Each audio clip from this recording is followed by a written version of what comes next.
Aplix, tontonannya anak kedokteran.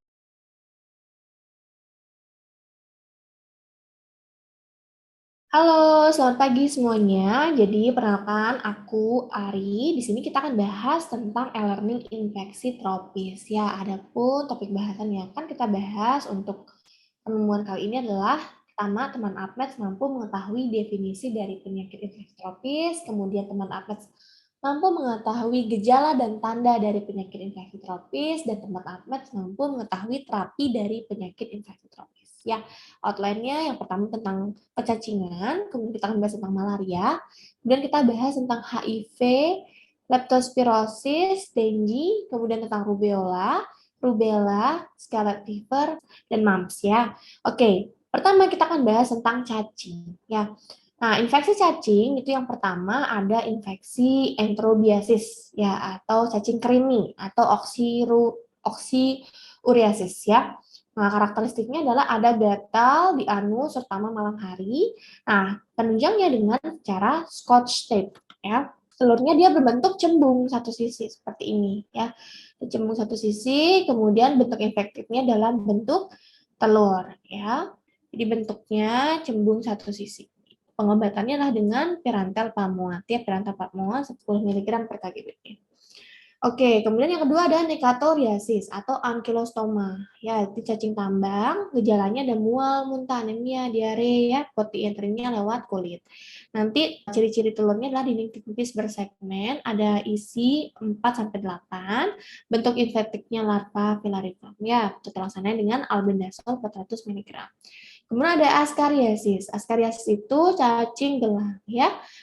Gejala klinisnya itu ada kram perut ya, diare, demam, kemudian nanti cacing keluar dengan BAB. Ada nanti kasnya adalah Lover syndrome. Lover syndrome itu apa? Nanti ada batuk ya, ada batuk, sesak, kemudian ada gambaran kristal kalsitoid.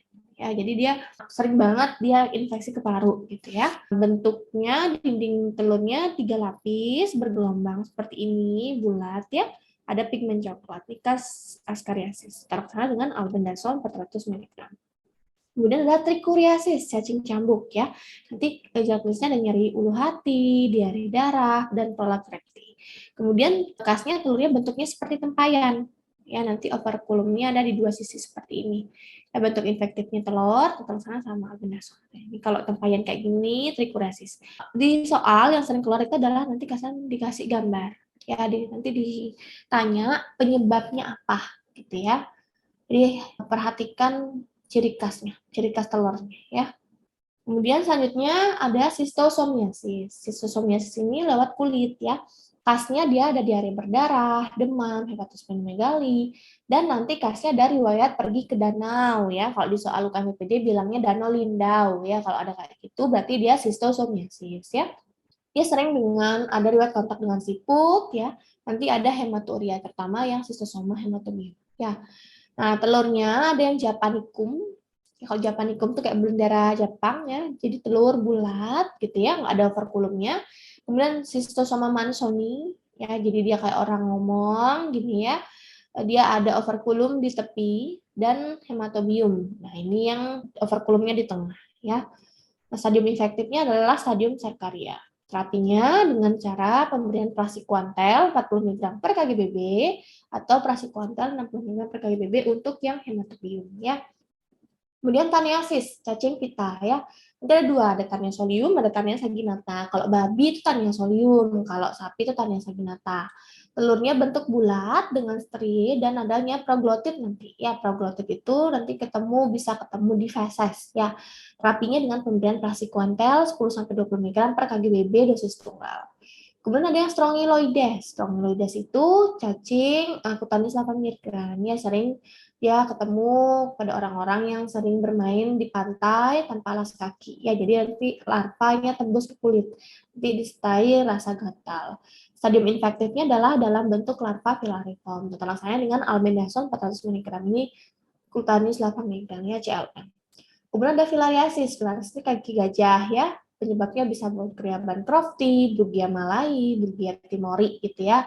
Nah, nanti bekasnya itu ada pembengkakan pada kaki, pembengkakan pada testis juga bisa. Bentuk infektifnya adalah larva yang ketiga, ya, terasa dengan DEC atau ivermectin. Nah, itu ya filariasis kaki gajah. Nah, ini untuk cacing tambang ya. Jadi cacing tambang itu dia infektifnya lewat penetrasi kulit ya, filariformnya penetrasi ke kulit, kemudian dia menembus peredaran darah, kemudian dia akan ke masa dewasanya di usus halus ya. Kemudian dia akan bertelur dalam feses menjadi retiform, kemudian jadi filariform, kemudian menginfeksi lagi. Gitu ya. Jadi fase infektifnya adalah larva filariform, fase diagnosisnya adalah fase telur. Nanti ketemu telur yang bersegmen-segmen seperti ini ya. Nah, kalau toniasis itu ada dua, saginata dan solium. Ini yang saginata pada sapi, solium itu pada babi. Ya, fase infektifnya adalah sitoserkosis pada daging, sedangkan diagnosisnya adalah berupa telur atau proglotit. Jadi proglotitnya kayak gini ya. Tania solium lebih pendek dibandingkan tania saginata. Nah, bagaimana cara penularannya? Pertama, ketika misalnya ada manusia yang terinfeksi taniasis, kemudian dia pup sembarangan gitu ya, misalnya pup di padang-padang, kemudian rumput itu dimakan oleh sapi maupun babi gitu ya. Nah, dia akan berpenetrasi ke usus halus, kemudian dia akan membentuk sitoserkosis di ototnya. Kemudian manusia makan daging sapi atau daging babi yang tidak masak dan terinfeksi, nah itu bisa terjadi reinfeksi lagi ya, atau infeksi taniasis gitu ya. Nah, ini untuk sistosoma. Sistosoma itu dia perlu perantara siput ya. Jadi fase infektifnya ada serkaria, fase diagnosisnya adalah telurnya ya. Nanti yang pertama ada telur gitu, telur di manusia yang terinfeksi gitu ya. Dia di fesesnya terdapat telur, telur bisa Mansoni, Japonicum atau Hematobium, kemudian dia beredar di sungai. Di dalam sungai itu telurnya akan menetas dan mengeluarkan mirasidia. Mirasidia ini akan berpenetrasi pada tubuh siput, kemudian siputnya di dalam sana akan berkembang menjadi sporosit, kemudian si siput ini akan mengeluarkan sarkaria. Ya. Nah, sarkarianya ini apabila manusia misalnya mandi di sungai, nah itu bisa berpenetrasi ke kulit. Nah, kemudian di dalam tubuh manusia dia akan menjadi sistosomul, kemudian ke sirkulasi, kemudian bermigrasi ke vena porta, dia akan menjadi cacing dewasa ya. Nah, untuk yang hematobium dia bisa diam di bladder atau kandung kemih, sedangkan yang lainnya dia di sistem vena ya. Sering sekali dia menyebabkan kencing darah gitu ya pada yang hematobium. Oke, kita quiz dulu ya. Oke, untuk jawab soal ini kalian bisa pause videonya ya teman-teman. Tuan Murti berusia 50 tahun datang dengan keluhan gatal pada anus. Pasien sehari-hari bekerja di kebun dan sering tidak menggunakan alas kaki. Di daerah pasien tinggal masih banyak yang belum mempunyai jamban dan sering BAB di sungai, termasuk pasien sendiri. Terkadang pasien melihat adanya cacing di kotorannya berukuran kecil warna putih seperti parutan kelapa. Oke, kalau seperti parutan kelapa kecil-kecil, berarti etiologinya adalah yang Enterobius vermicularis. Ya, khasnya adalah cacingnya seperti parutan kelapa dan gatal pada anus terutama pada malam hari. Ya, oke, next kita akan bahas tentang malaria. Ya, jadi malaria itu disebabkan juga karena infeksi yang terdapat pada nyamuk ya. Jadi nyamuk itu sebagai vektor ya. Nah, klinisnya apa? Ada demam, ada menggigil, ada berkeringat ya, kemudian ada riwayat pergian darah endemis. Darah endemis itu di mana saja? Kalau di Indonesia itu NTT, Sulawesi, Kalimantan, Papua, itu masih endemis ya. Kemudian apabila terjadi malaria berat itu bisa menyebabkan penurunan kesadaran, kemudian kejang, gangguan neurologis, ada malaria cerebral ya, ada black water fever ya. Nah, dan bisa terjadi anemia hemolitik, yaitu ditandai dengan ikterus dan hepatosplenomegaly. Nah, itu kalau malaria berat. Nah, standarnya adalah dengan hapusan darah tebal tipis, hapusan darah tebal untuk mendiagnosis malaria, sedangkan hapusan darah tipis untuk mengetahui jenis malarianya. Ya, vektornya adalah nyamuk Anopheles. Ya, jadi Anopheles sebagai vektor saja. Nah, malaria itu ada banyak ya, ada Plasmodium falciparum, Plasmodium vivax, ovale, dan malaria. Bedanya apa? Kalau misalnya Plasmodium falciparum itu dia demamnya tiap hari dan bisa menyebabkan malaria sangat berat. Jadi ini yang paling keras gejalanya ya. Nah, untuk mendiagnosisnya, hepatitis tapi bisa dalam bentuk tropozoitnya, nanti ketemu gambaran cincin atau akole, dan ada titik-titik Maurer ya. Sedangkan gametosit nanti ketemu gambaran bulan sabit atau pisang atau sosis ya. Kemudian kalau Plasmodium vivax atau malaria tertiana, nama lainnya itu demam tiap 2 hari. Nah, ada titik Schaffner ya, bentuknya ameboid ya, nanti ada pembesaran eritrosit 2 kali lipat ya. Kemudian Plasmodium ovale juga sama, demam tiap 2 hari, ada titik Schaffner, tapi dia bentuknya lebih oval. Kalau tadi kan dia ameboid, dia nggak berbentuk. Dan eritrositnya membesar 1,25 kali lipat ya. Kemudian Plasmodium malaria atau malaria quartana itu demamnya tiap 3 hari. Ya, nanti eritrositnya berbentuk band. Atau merozoitnya nanti ketemu gambarnya seperti bunga rose gitu ya, ada rosette, bunga mawar ya.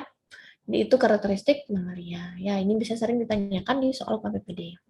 Tata terlaksana malaria bagaimana? Kalau misalnya dia yang jenis falciparum, itu kita berikan 3 DHP plus 1 primaprim, jadi 3 hari. DHP 1 hari primaprim, atau 7 kina plus 7 dosis siklin plus 1 primaprim. Kalau Viva, itu 3 DHP 14 primaprim. Kalau Ovala 3 DHP 14 primaprim. Kalau malaria 3 DHP saja. Kalau malaria berat itu pemberian artesunat 2,4 mg per kbb jam ke-0, 1, 12, dan 24. Lanjutkan artesunat IV 2,4 mg per kbb tiap 24 jam sampai pasien mampu minum obat oral ya. Kalau ibu hamil, kalau trimester 1 sampai 3 itu diberikan ACT tablet selama 3 hari. Kalau malaria berat itu artesunat, injeksi artesunat ya. Jadi itu tata laksana malaria, ini perlu diingat.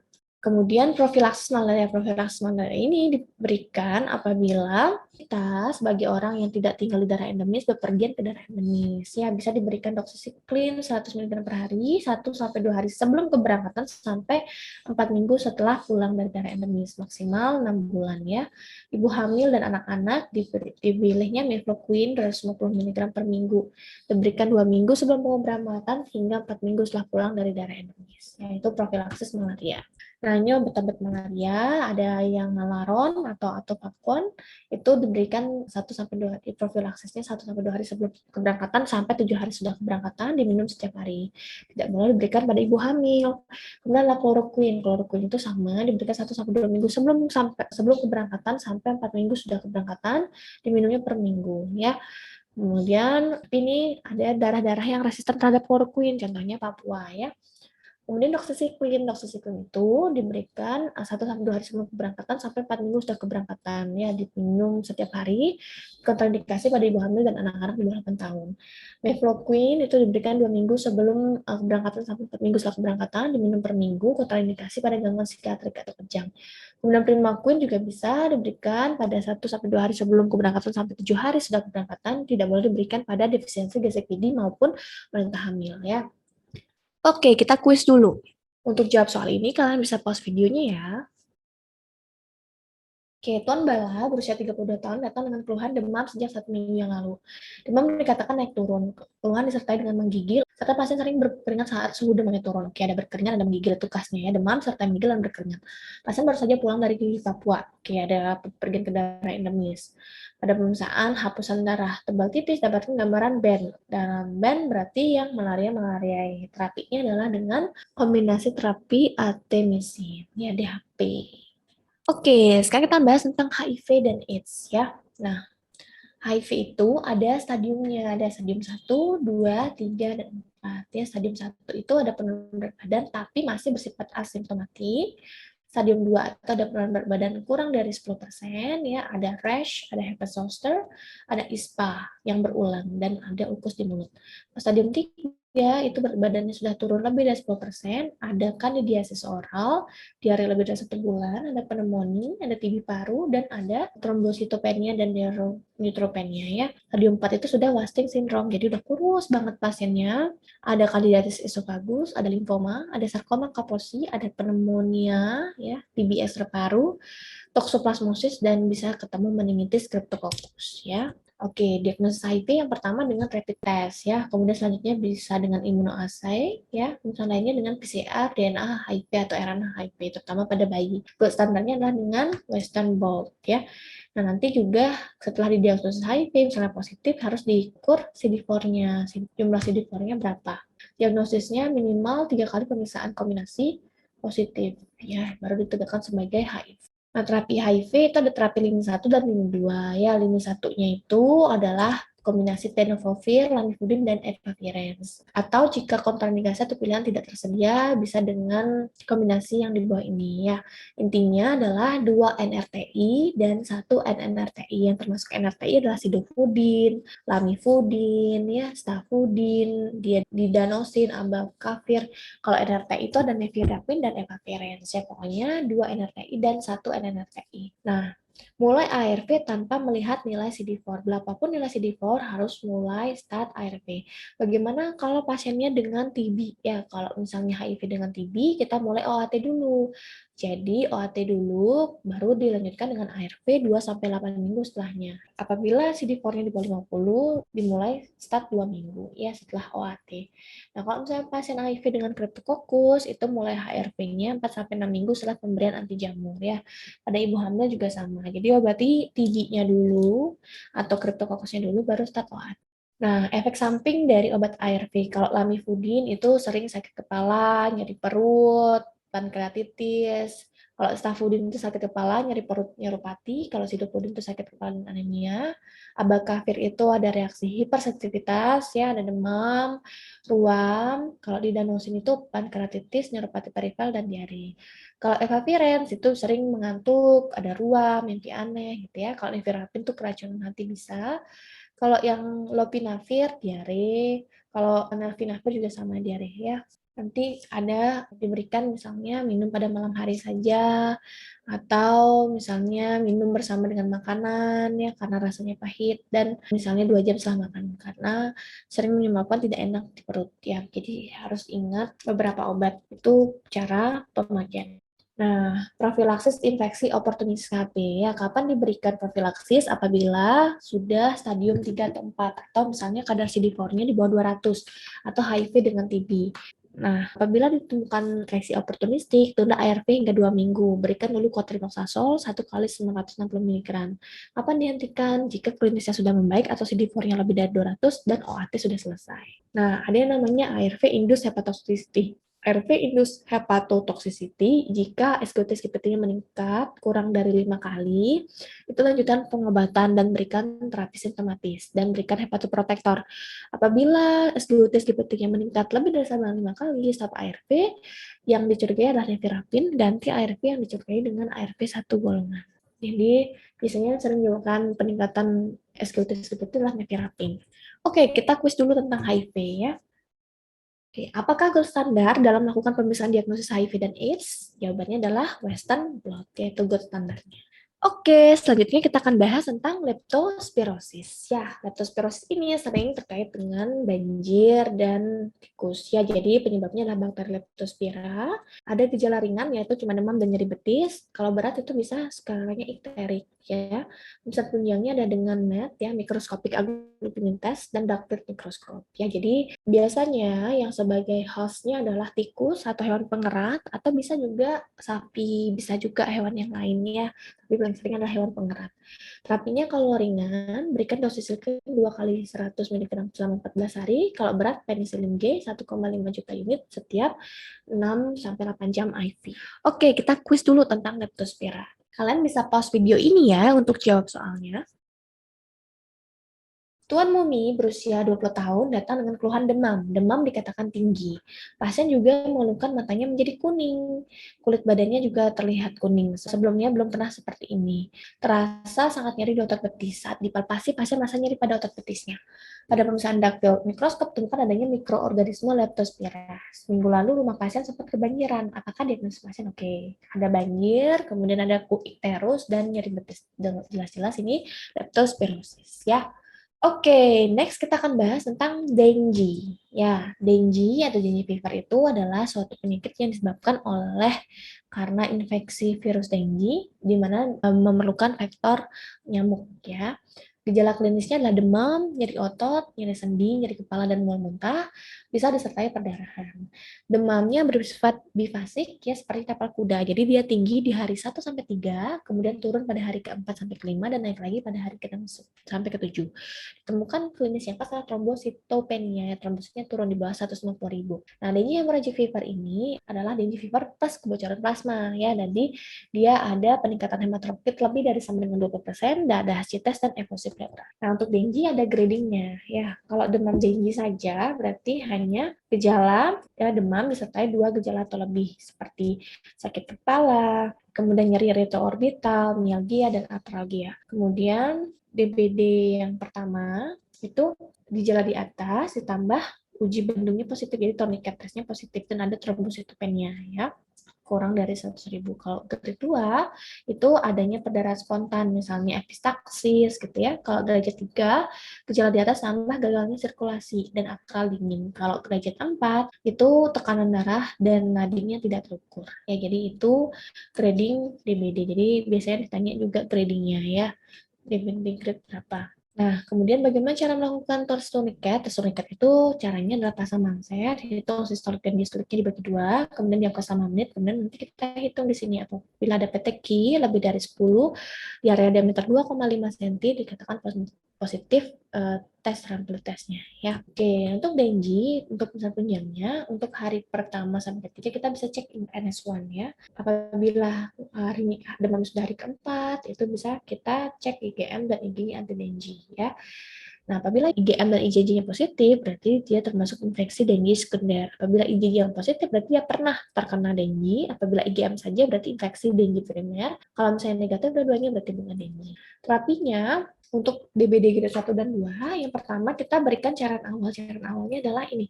Bisa berikan RL atau NaCl 0,9%, 6-7 ml per kgbp per jam. Ya, kemudian cek tanda vital. Kemudian apabila ada perbaikan, misalnya nadinya kuat, tidak gelisah, tekanan darah stabil, ya, tetesnya dikurangi, ya, tetesnya dikurangi, kemudian sampai nanti menjadi 3 mili per kgbp per jam. Apabila tidak membaik, saatnya tidak membaik, kita naikkan teteskannya menjadi 10 mili per kgbp per jam. Kalau tidak membaik lagi, naikkan menjadi 15 mili per kgbp per jam. Kemudian apabila tidak membaik, kita lihat apakah hematokritnya naik atau turun. Apabila turun, kita transfusikan darah. Apabila naik, kita berikan koloid, ya. Kemudian nanti maksimal pemberiannya adalah 1.500 ml per kali. Ya, apabila ada perbaikan, kita mulai kurangi tetesannya secara bertahap, ya. Nah, apabila grade 3 dan grade 4 itu pertama berikan oksigen, ya, oksigen, kemudian cairan NaCl atau RL 10-20 ml per kgbp secepatnya, bisa dalam 30 menit, ya. Kemudian apabila shocknya teratasi, kita turunkan tetesannya menjadi 10 ml, kemudian 5 ml, dan terakhir 3 ml. Dan stop tidak lebih dari 48 jam, ya. Kemudian apabila shock tidak teratasi, kita naikkan menjadi 15-20 ml per kgbp, kemudian maksimal 30 ml per kgbp. Kalau tidak ada perbaikan, kita bisa tambahkan koloid, ya. Kalau misalnya tidak teratasi, kita lihat apakah hematokritnya meningkat. Kalau meningkat, kita berikan transfusi darah. Ya, kalau turun, kita berikan koloid, ya. Oke, jadi kalau misalnya dia demam dengue, kita KIE untuk minum banyak. Kalau bila DBD 1 atau grade 2, kita berikan kristaloid 7 ml per kgbp per jam. Tidak membaik, kita naikkan 10 ml per kgbp per jam. Apabila membaik, kita turunkan dari 7 menjadi 5, kemudian 3 ml per kgbp per jam. Stop dalam 48 jam. Untuk DBD grade 3 dan 4, kita berikan kristaloid 20 ml per kgbp per jam. Ya, tergantung nanti klinisnya membaik atau menurun. Kalau misalnya membaik, kita turunkan menjadi 10, kemudian 7, dan terakhir 3, dan stop dalam 48 jam. Oke, kita kuis dulu tentang demam dengue. Oke, Tuan Agus berusia 22 tahun datang dengan keluhan demam sejak 3 hari yang lalu. Demam diawali tinggi sepanjang hari, namun demam sudah mulai turun pada hari ini. Pasien juga mengeluhkan nyeri kepala serta nyeri pada otot dan sendi. Gusi berdarah, babi hitam, muntah darah di sangkal pasien. Pasien mengatakan kok di depan rumahnya sering mampet. Tangga pasien ada yang sedang sakit memiliki gejala serupa. Pada pemeriksaan fisik, tes rampletnya positif, darah lengkap dapatkan plateletnya 90. Oke, ada termositopenia, ya. Misal penunjang apa yang tepat diusulkan? Nah, karena dia 3 hari yang lalu, berarti kita bisa masih gunakan NS1, ya. Next kita akan bahas tentang rubella. Jadi rubella itu merupakan infeksi virus yang bisa menular dengan mudah, ya, ditandai dengan adanya demam, malaise, coryza, konjungtivitis, dan adanya Koplik spot dan adanya ruam makulopapular. Nah, penyebab etiologinya adalah virus campak, ya. Nanti gejalanya ada 3C, ya, coryza, cough, konjungtivitis, terus kasnya ada tanda patognomiknya ada Koplik spot, ya. Kemudian ada ruam muncul saat demam tinggi, ya, dan mulai dari belakang kepala, belakang telinga hingga menyebar secara spaluk kaudal, ya. Jadi dia khasnya adalah ini kata kuncinya, ya. Kalau rubiola 3C, Koplik spot, ruamnya muncul saat demam tinggi, mulai dari belakang telinga, kemudian menyebar secara spaluk kaudal, dan nanti ada desquamasi, jadi ada bekas. Nah, terapinya adalah karena diinfeksi virus, kita berikan terapi suportif saja, yaitu vitamin A selama 2 hari. Ya, apabila kurang dari 6 bulan, pemberiannya hanya 50.000 intraunit, 6 sampai 11 bulan 100.000 intraunit, di atas 12 bulan 200.000. Ya, dapat diberikan 1 dosis lagi jika ada tanda defisiensi vitamin A. Ya, jadi itu diberikan selama 2 hari. Oke, kita quiz dulu. Oke, anak Malik berusia 10 bulan datang dengan keluhan demam sejak 3 hari yang lalu. Kemarin demam pasien dikatakan naik tinggi dan muncul ruam pada belakang kuping. Hari ini ruam kemerahan sudah menyebar. Pasien juga mengeluhkan pilek, bersin, serta batuk. Oke, mata di pasien dikatakan berair. Pada mesan fisik temukan adanya Koplik spot. Oke, tanda patoknya Koplik spot, ya. Berapa dosis vitamin A? Nah, karena dia masih 10 bulan, berarti dosis vitamin A-nya adalah 100.000 intraunit, ya. Jadi jawabannya B. Oke, kita akan bahas tentang rubella. Ya, rubella mirip-mirip dengan rubiola, tapi rubella ini campak Jermannya, jadi dia lebih ringan, ya, disebabkan oleh virus rubella. Gejalanya adalah limfadenopati, kasnya adalah limfadenopati dan ada Forstner spot, ya. Nanti demamnya ada demam subfebris, muncul bersamaan dengan ruam makulopapular, ya, dan ruamnya mulai dari wajah, kemudian menyebar secara separuh kaudal.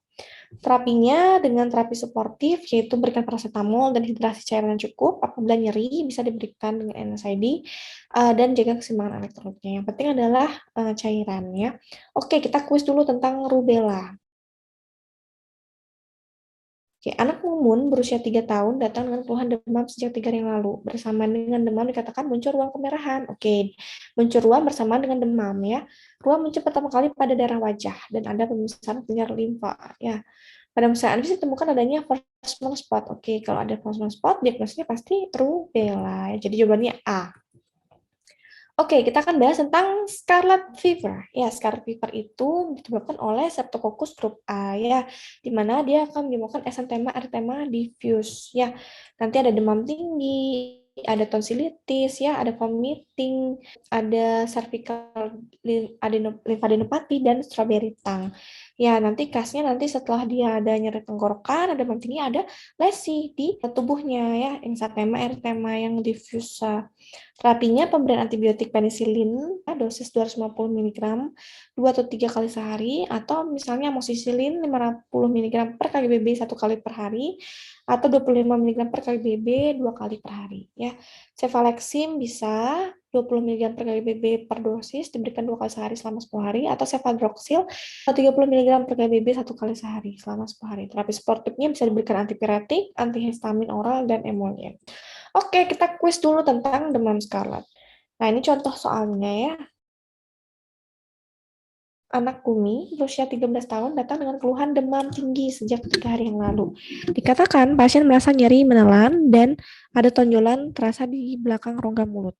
Pasien merasa mual dan muntah sudah dari 1 hari yang lalu. Pada pemeriksaan fisik temukan adanya strawberry tongue. Oke, ada strawberry tongue, ada nyeri tenggorokan, demam tinggi, ya. Ini khas scarlet fever. Ya, terapinya bisa diberikan amoxicillin. Ya, jadi jawabannya A. Oke, next kita akan bahas tentang mumps. Mumps merupakan infeksi menular yang disebabkan oleh infeksi virus pada kelenjar parotis. Jadi dia infeksi virusnya adalah namanya paramyxovirus. Ya, klinisnya ada demam tinggi, kemudian malaise, nyeri otot, ada penurunan nafsu makan, kemudian ada pembesaran kelenjar parotis, bisa unilateral maupun bilateral, ya. Benjolannya lunak dan nyeri dan serta kemerahan dan bengkak. Bisa juga nyeri sekitar telinga dan nyeri ketika mengunyah, ya. Nah, terapinya dengan pemberian antipiretik dan analgesik ya.